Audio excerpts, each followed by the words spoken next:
Hey, what's up, everybody?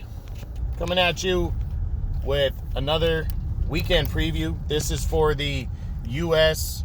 DAZN card that's taking place on Saturday, February 13th. This one's going to be good, guys. You guys do not want to miss this card. It is stacked. Golden Boy brought this card for everybody. Make sure you're checking it out. I'm going to jump into it in a second. Again, guys, you like my video, hit the thumbs up.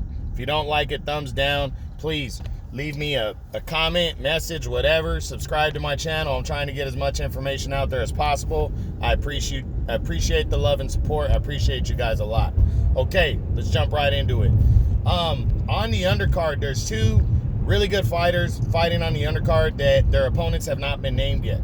First, undefeated super middleweight contender, 6-0, 5 knockouts.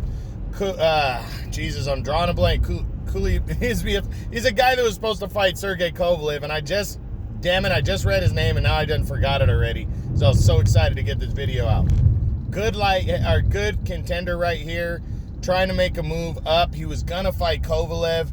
That fight got scratched due to the failed test by Kovalev, so he's gonna see action on the undercard. Pay attention to him. Then Azat Havanassian. This little guy is the boogeyman at 122 pounds. Don't miss him fight. He's a WBA's #1 contender right now at 122. He could be getting a title shot later this year. He gave Ray Vargas hell. Knocked out Ronnie Rios. Gave Ray Vargas hell. Broke his jaw. Almost beat Ray Vargas. It was a very close unanimous decision that Vargas won. And then Havanassian followed it up and knocked the guy out that almost knocked Vargas out, Franklin Manzanilla. Azat Havanassian is just a straight up bull.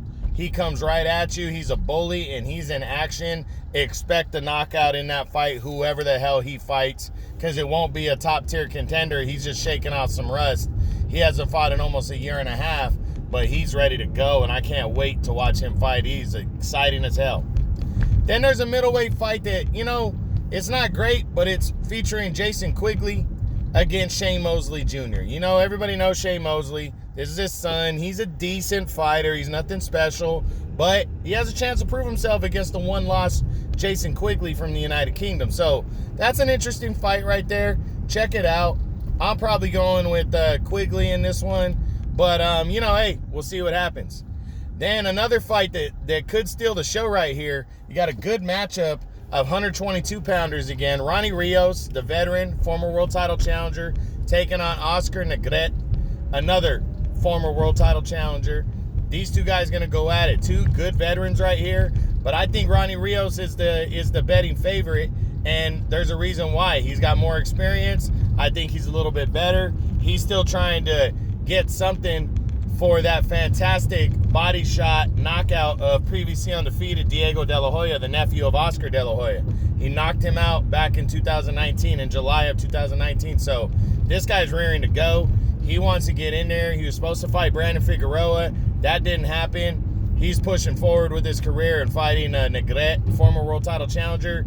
This one's going to be a little barn burner right here. Two little dudes, 122-pounders. They're going to go at it. I'm going Ronnie Rios. It could end by a late stoppage, but I'm going with Ronnie Rios by a decision. Wouldn't be surprised if Negret pulls off the upset, though. Should be a good one. Check it out. The co-feature now. This could be the fight of the day. This might be the most exciting fight of the day on any of the cards. And there's, I think 11, 12 fights between the three cards that I've done these videos on. But do not miss this one. It's the co-feature on DAZN that night. And it's going to see Patrick Teixeira, the WBO super welterweight champion at 154, defending his title. Mandatory defense against the undefeated former secondary world champion, Brian Castano. That's going to be a good-ass fight right there. I can't wait to see it.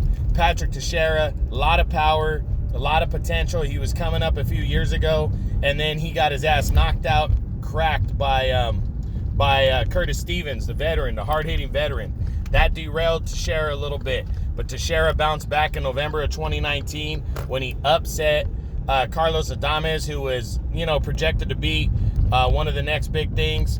And he got a close decision over him in a very good fight, and then got upgraded to world champion when Jaime Munguia moved up. That was for the interim title when he won it. Now he has a chance to prove how good he is against the undefeated Castano, who is very good. Castano went in there in 2019, and in my opinion, it was kind of a victory, the fact that he walked away with a draw against Erislandy Lara. Lara's the veteran, been around forever. He was only 11 months removed from the fight of the year in 2018 against Jarrett Hurd in a fantastic fight, and this guy battled him to a draw. So Castano is the real deal. This is going to be a good fight. If you're putting me on the spot, I really think it could go either way, but I'm going with Brian Castano. I think he's got what it takes. I think a win here, and it leads, since he's a PBC guy, it's going to lead to an undisputed title unification bout against Jermell Charlo possibly later in the year. And I'm really excited, though. I think it could go either way. I think it's a great matchup right here. Battle 154 for the WBO title, Teixeira Castano. And then that's not even the main event. The main event sees Joseph Diaz Jr., one of the best rising stars in the sport right now. Joseph Diaz is very good, and he's trying to put everybody on notice at 130. I got him ranked 3rd at 130 right now. He's taking on his undefeated #1 contender, Shavkat Rakhimov. This is a good-ass matchup right here, guys. You know, don't sleep on Rakhimov. If you see Jojo Diaz fighting some guy you don't know, don't sleep on Rakhimov. I'm telling you right now. Between the two main events from ESPN and DAZN, you got two Russian fighters sitting on the other side, and I hope nobody overlooks these dudes because they both got potential. But Rakhimov comes straight forward. He's a hard hitter. He likes to fight. He likes to punch. And Joseph Diaz is a great boxer. This is going to be a good matchup right here. I'm going Diaz by a close decision. You know, he could win by more than that, but Rakhimov's a live underdog, and he could pull off the upset. So we'll see what happens. All right, guys, that's it. That's the DAZN Golden Boy card taking place Saturday, February 13th. Check it out. True Boxing. You've been hit with the truth.